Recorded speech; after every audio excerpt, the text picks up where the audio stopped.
doing additional things that were illegal, such as prostitution. So we had 21 arrests. There's some interesting facts about this. All 21 of these ladies are not only Asian, but they're from the Republic of China, a communist country. 3 of them are citizens at this time. The rest of them are here on legal work visas. I don't think the federal government had in mind this kind of work when they gave them a work visa, but they're here anyway.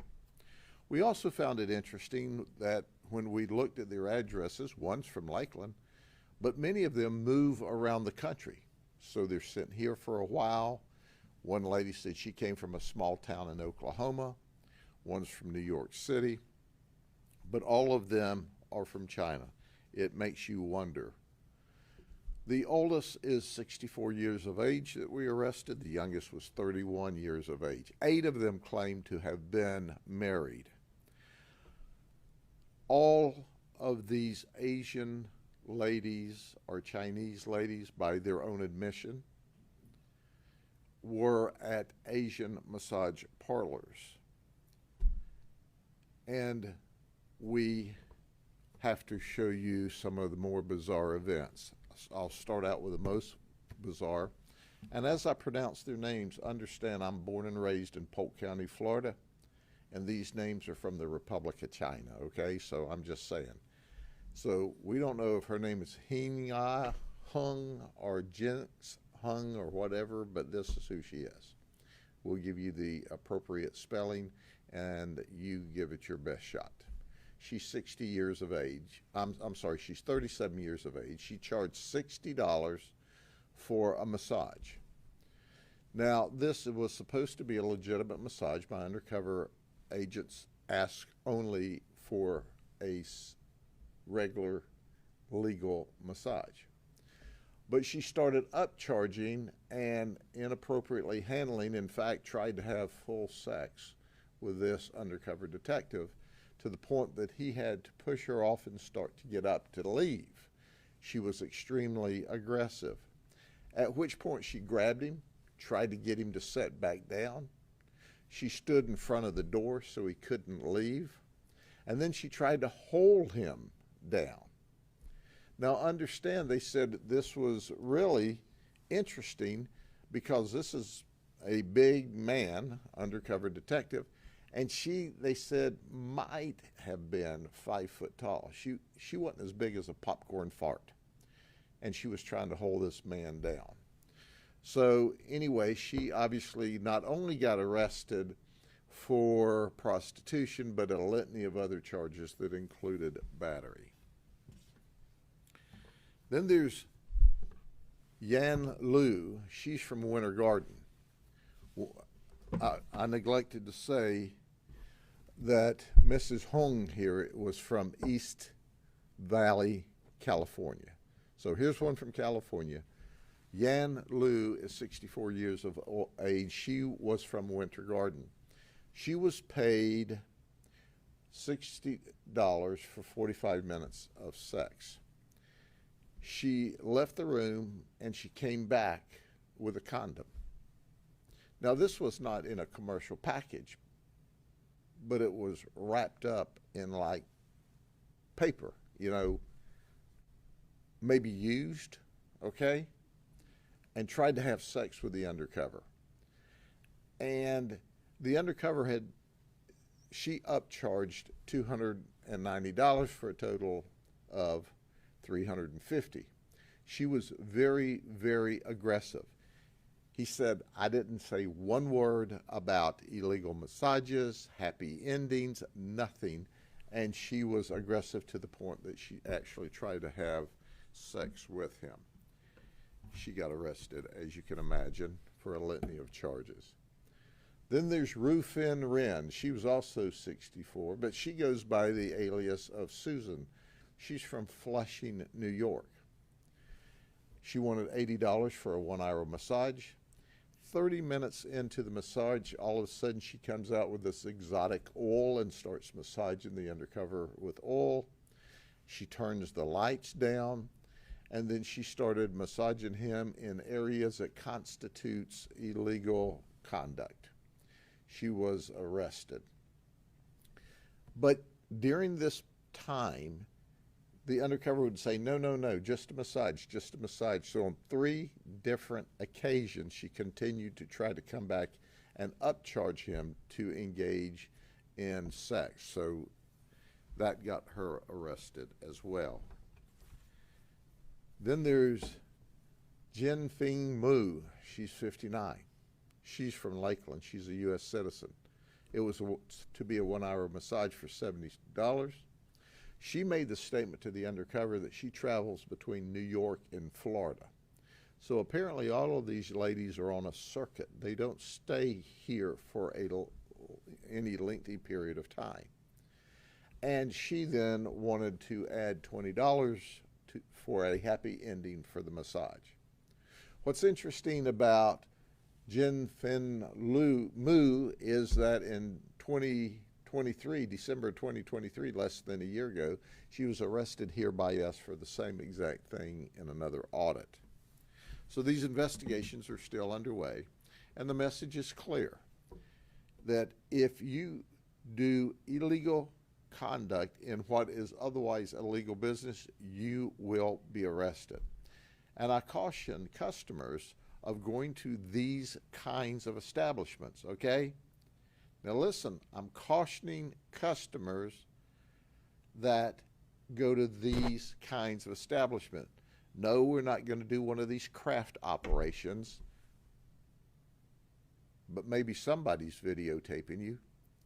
Maybe somebody's giving you the opportunity to violate the law. I don't want you to get in trouble. So if something happens later on, I can always say, duh, I tried to warn you. Stay out of these places. And for those that have the proclivity to illegally operate in what's otherwise a legal massage business, you too will go to jail, because we continuously audit these to make sure that they are complying with the law. Now, the overwhelming majority of the massage parlors that we audit follow the law. And there's new additional regulations that just came into being, where you have to keep a record of who you do a massage for, information on your customers, and information on who does the massage. We're going back and filing those regulatory charges after the undercover investigation, because we found they did not comply with any of the laws. So, a word to the wise. If you don't want to get arrested and have your picture up here on a Skin So Soft bulletin board, don't do it. And this is the ladies that's doing it, because it was an undercover operation with our detectives. Next time, it can be the customers. Any questions? Sheriff, you used phrases like they were on a circuit, they're sent here for a while. Who is behind that? We don't know, but the investigation is ongoing. And it's clear that I don't know what I don't know yet, but our detectives, who are simply the very best in the business, will figure it out. But in the meantime, I tell folks, if you don't want to go to jail, stay out of Polk County with your crime. Otherwise, you'll go to jail. And I know in the press release, I think a couple of them said they were owners of the spas. Right. Is that, do you believe them that when they say that the owners of the spa, who, like locally, who owns them? Well, that's under investigation as well, and we're not releasing everything that we know at this point in time in the investigation, but when they say they own the spa, obviously that even puts them in a more precarious legal position. Sheriff, are you looking into human trafficking? Sure, that's always first and foremost, and that is, we audit these massage parlors to make sure they comply with the law, but that is a secondary concern. And of course, none of these talked about human trafficking. They all talked about that this was, they were here legally engaged in prostitution activity. Some of them confessed, some of them made admissions, but that is a significant concern. And as you know, we're always looking out for the victims of human trafficking. But, you know, it doesn't take a great detective to figure out everybody's Asian, everybody's from China. I mean, there's not another Asian country represented here, according to these ladies. So I often wonder, why do you have people from communist China here on legal work visas where they can infiltrate such areas? So Sheriff, can they get their work visas revoked, or what can happen with them now? We will work with the federal government and attempt to revoke the visas if that is possible. Yes, absolutely. We want them back in their home country if they're not citizens of the United States. You come here, you even legally, you come here, you violate the law, should have lost our trust at the federal level, and you should be returned to your home country. Now, whether the federal government will do that, I don't know. Under the current administration, we can't even get them to stop illegal people from coming here. And these folks, from all appearances, came here with legal documents, which is a step up from what we've seen. Sheriff, years ago in Hillsborough County along Kennedy Boulevard, they had the same problem over there. And they shut them all down completely. Right. Do you feel like they may have moved over a county, like we'll open up here? No, this is not a residual effect from that. This is certainly people that have come here. Obviously, we believe they're on a circuit. We believe they either individually, on their own, move from area to area as the heat turns up on them, or maybe there's a more organized structure, but our investigation will tell us that. My message is, if you don't want to go to jail, don't do it. My message is also to potential customers, if you're going there and they were very comfortable and engaged in this conduct without any prompting from the undercover, so we know there are people going there, hey, your picture can be up on the next board too, but it's a choice. And if it's up there, I don't want to hear any whining and complaining, because I stood here and gave you a warning today. There's 12. That seems like a lot of different businesses. Certainly there's 12 this time, and this is just a 2-day operation. But we audit periodically, and of course there's no system or pattern or practice to when we do it, because we want to make sure that they follow the law all the time. But as I've said before, I'll say again, we'll be back. And if you violate the law, we'll reserve a place for you on our new televisions. Okay? See you soon.